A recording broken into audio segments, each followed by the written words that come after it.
വയനാട് ഉരുൾപൊട്ടലിന്റെ പശ്ചാത്തലത്തിൽ ഇപ്രാവശ്യം ഓണപരിപാടികൾ എല്ലാ വർഷത്തെയും പോലെ വിപുലമാക്കേണ്ടതില്ല എന്ന തീരുമാനത്തിൽ മാറ്റം. പുലിക്കളി നടത്താൻ തീരുമാനിച്ചത് തൃശൂർ കോർപ്പറേഷൻ.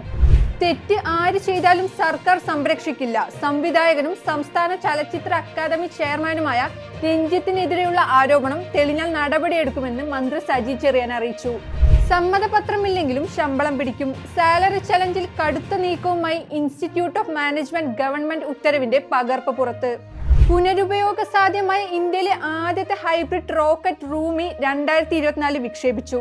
ഇന്ന് രാവിലെ 7-ന് ഈസ്റ്റ് കോസ്റ്റ് റോഡിലെ തിരുവിധത്തെ തീരദേശ മൈതാനത്ത് വെച്ച് നടന്ന വിക്ഷേപണത്തിലൂടെ 3 ക്യൂബോ ഉപഗ്രഹങ്ങളും 50 പീക്കോ ഉപഗ്രഹങ്ങളും മൊബൈൽ ലോഞ്ചർ ഉപയോഗിച്ചു ഉപഭ്രമണ പഥത്തിലേക്ക് വിക്ഷേപിച്ചു.